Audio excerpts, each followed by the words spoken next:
Asian society in Hong Kong. Welcome to Q Contemporary here in Budapest. My name is Eszter Csillag and I am the Artistic Director to this space. We already did a guided tour with you earlier this year at our exhibition organized together with K11 Art Foundation in Hong Kong. This time we are welcoming you here in Budapest, where I will guide you through our exhibition called XY Now, Q Now. This is a newly opened space. We opened in mid-September, and you are most welcome to join me. As you probably know, Q Contemporary was founded by Queenie Rosita Lowe, who is born in Hong Kong and she is living there. We are focusing on Central Eastern European contemporary art, which is focusing on 17 countries in the region.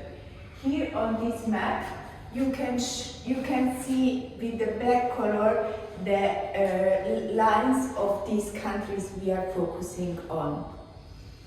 And Q Contemporary is a platform, which means that we are also using the collection that we are continuously building, but we are also creating collaborations, and this is how it happened in Hong Kong with K11 Art Foundation, or happening at our second floor with Leopold Bloom Art Award.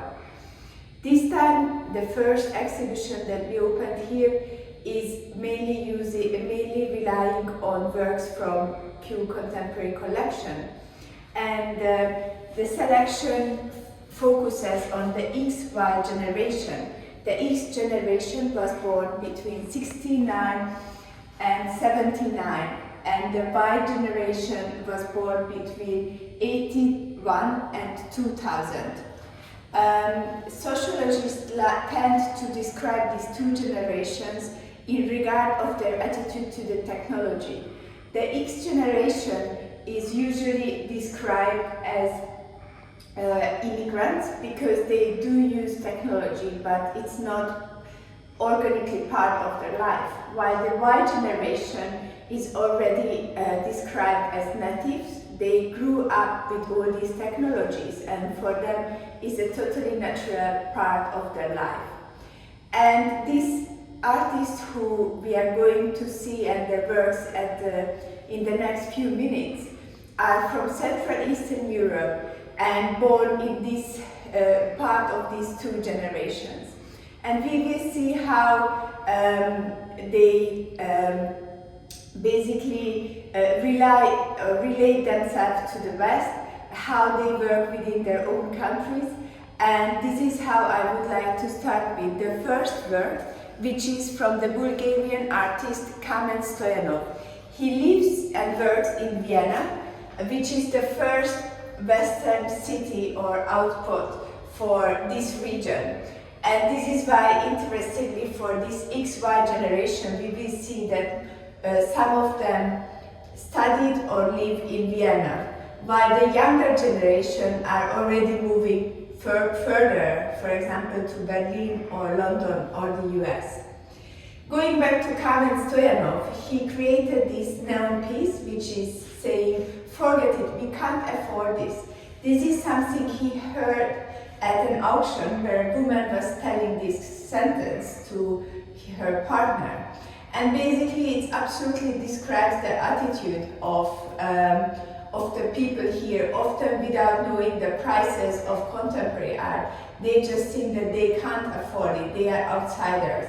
And this kind of attitude is something that we have to go further. And on the other hand, he chose the neon light as the medium, because while in the Western countries you can find the neon lights used everywhere in the city, in the ex-Soviet Union countries, or for example in most of Central Eastern Europe, neon lights you can see only in those streets which were the most elegant part of the city, while in the outskirts of the city certainly neon light was not available. So this medium sheds light how different things have different values depending on the geographical location. And now we slowly move to the next room, where we are going to look at two works, and the connection here is the gray color.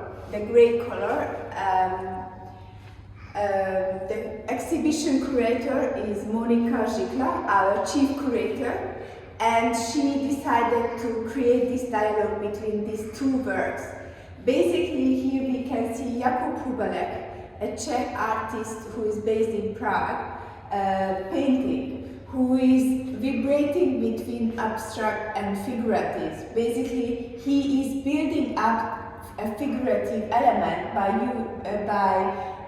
using abstract elements. If we look at this girl, or if we look at the dog, we can see that these are rather geometric elements which are building them up.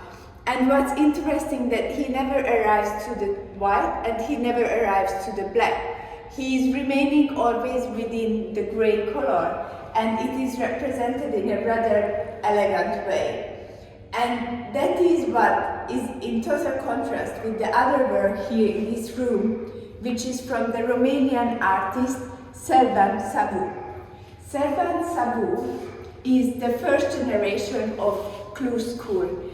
Probably we all know Adrian Ghini, so he is the same generation.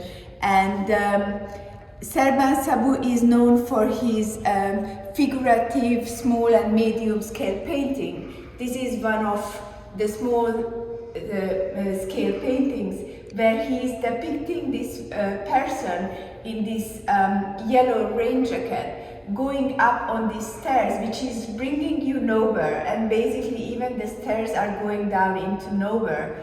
And he's using this gray color, which is this rather sad Central Eastern European kind of heavily loaded gray color, which is in total contrast with the painting we saw earlier. Serban Szabó is known for his very delicate small brushstrokes, which you can see when you go closer to the work.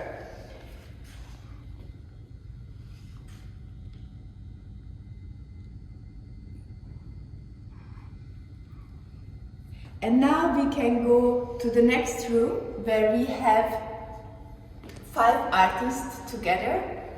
Our exhibition is giving chance or showing works from very young artists. And 3 works of the exhibition are from diploma shows. This is something which is rather new, because usually you don't see in a museum setting diploma works. And this is one of them, from Katarina Andruskova. She is an artist who graduated at the Academy of Fine Arts in Prague, which is a really great institution. And basically she is challenging the visual elements by replacing them with letters or verbs or words. And she's trying to see till when she can arrive and replace them with words, and without destroying the visual impact of the painting. So this is why you can see at the right bottom the PH, which stands for water. Here we can see a figure lying on the seaside, the seashore. And basically it belongs to the Sad Rocks series.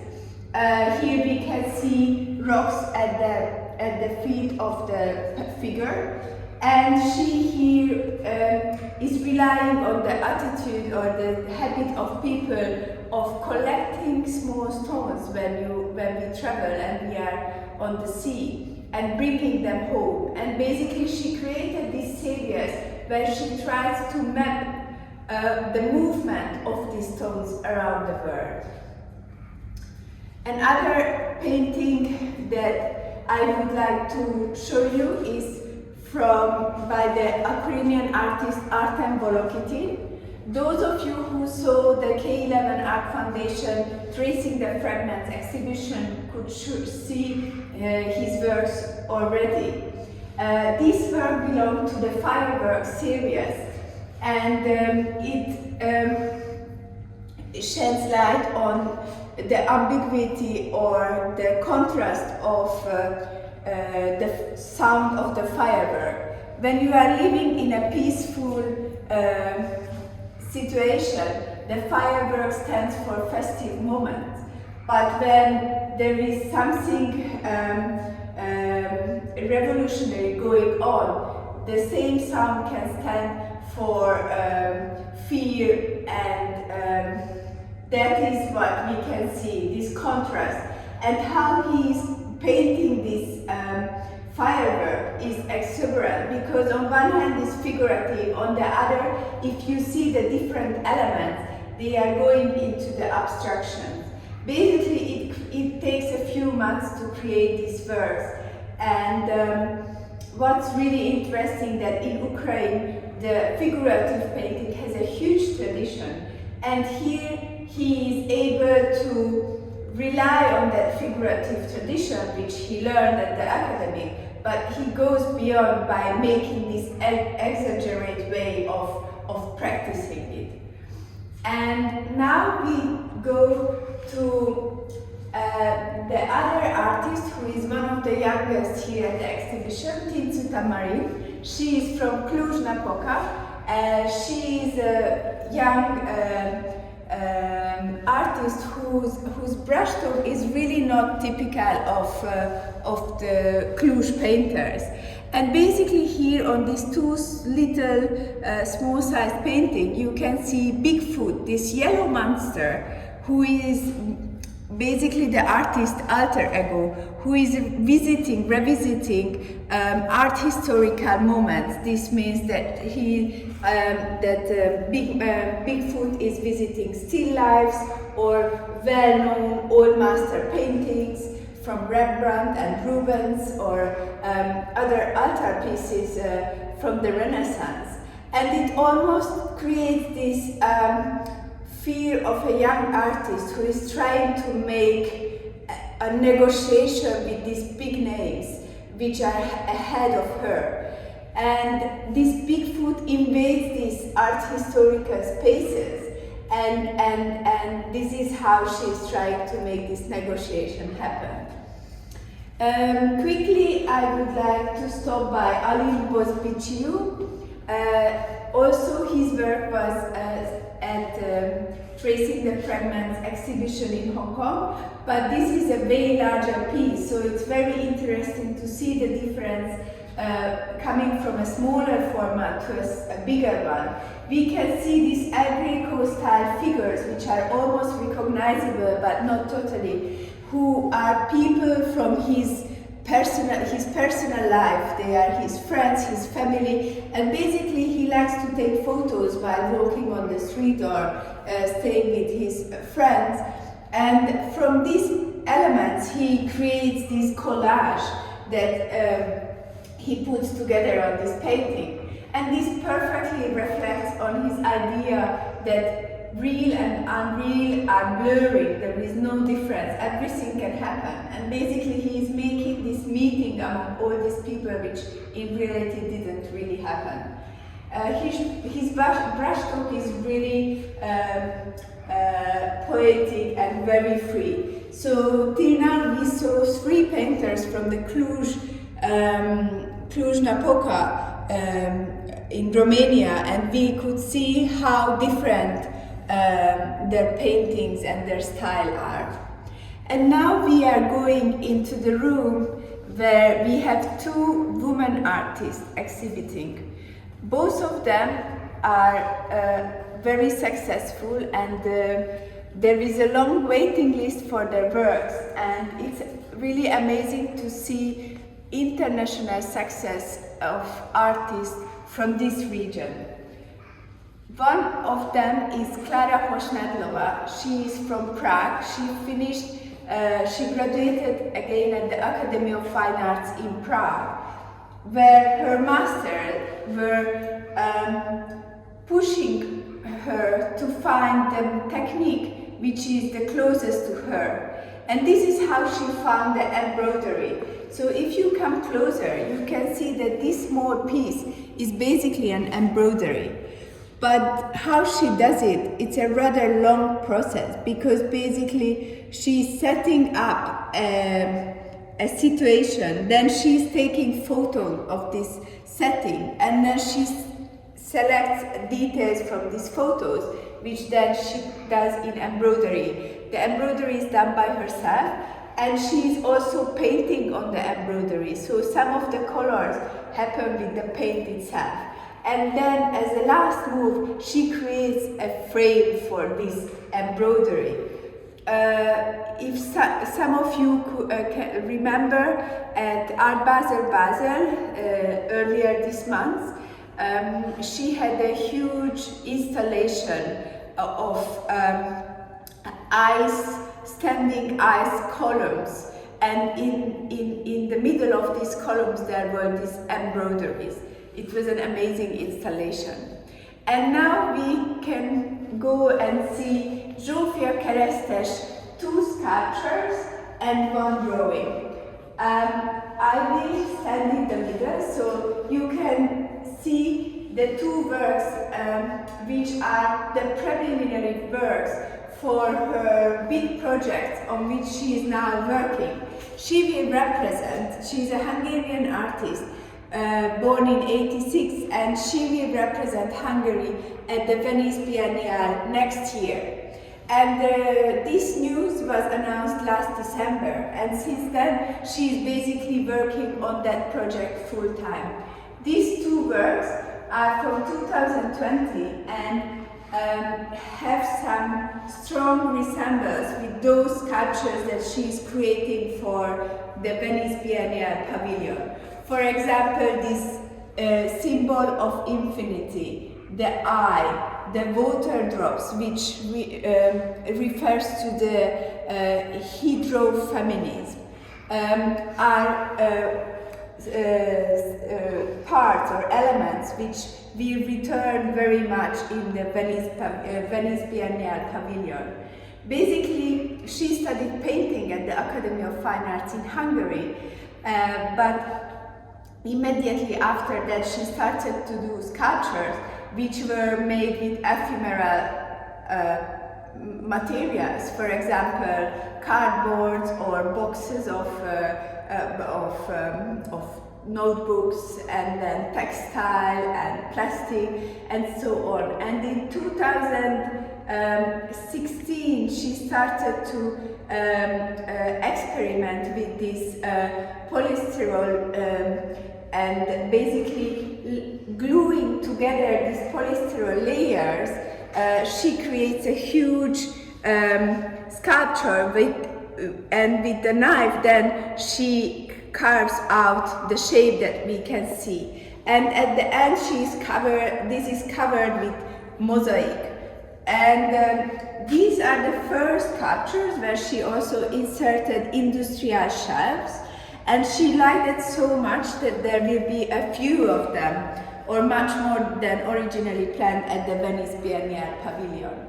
And as a snapshot, here you can see a drawing of the main room when you will walk into the Venice Pavilion, Venice Biennale Hungarian Pavilion. This will be the entrance where you walk in, and basically it will be a walkthrough and in the search of your own identity.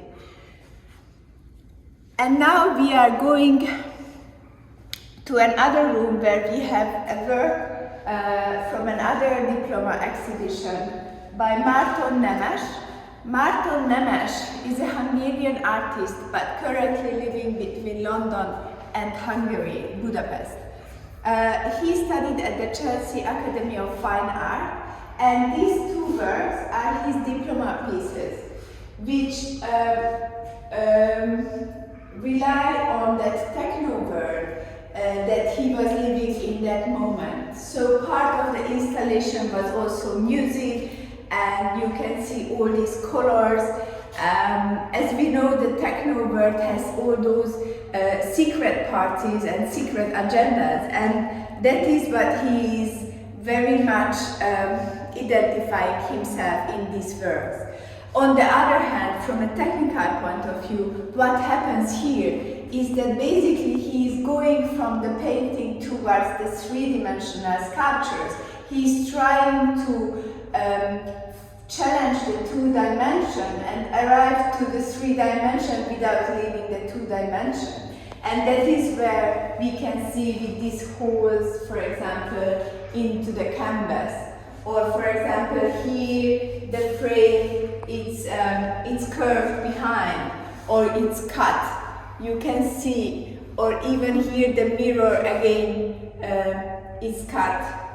And the mirror as something which reflects. It has no subject, but it reflects what you see or yourself. Has a lot of philosophical questions which one can follow up on. On the other side of the room we can see the Polish artist Natalia Zaluska painting, and what's amazing is this contrast. Both of them are coming from this geometric tradition which is very strong in the region, but she is limiting herself into the black and white. But if we come closer, we can see how architectural the work is, and this very tangible layering of the work, where the black and the white is basically just function to show these different layers, is pretty amazing. And over COVID, she actually arrived to insert also some colors into her works, and we are really excited to see how she is evolving over time. And now we are moving to another room where we can see another and the last diploma show. As I mentioned, there are 3 diploma works at this exhibition, and this is a really important thing to stress out, because diploma works can be important for artists nowadays, especially when careers are often highlighted much earlier than before. So this is Varga Adam diploma work, and this is the first time where these 22 pieces can be exhibited together, because at the academy he didn't have enough space to show them the whole. And basically it's a program piece which he heard as a term at the 3rd year of his academy, where an art historian was talking about an artist and said that work is a program piece, and everything that the artist painted afterwards can be deducted to that painting, and that is a program piece. And he said this is such an artificial term, so can I do something like that at the 3rd year of academy? And this is how he set up basically 2 rules. One is that the works will be always in pair. There is a lighter version and there is a darker version. And he will rely on the monochrome tradition, so we can see one color. And this is how basically he created the 22 paintings by using these 2 rows, and the width is defined by the tapes, and because the tape defined the width, he decided to use the tape also at the bottom on which these paintings are put. And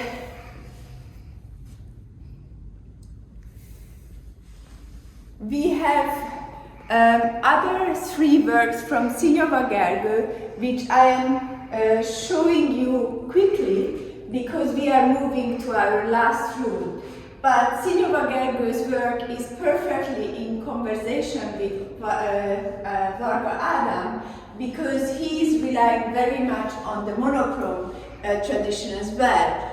On the other hand, these are his very first works, which are figurative. And what he is doing already for a few years, and leaving more and more behind the monochrome tradition, is he is painting the print. Basically, as the print is something which exists in many copies, and the painting is only one copy exists or one original exists. there is this tension that he's creating by painting like it was a print. And this is already a tension that he doesn't want to dissolve.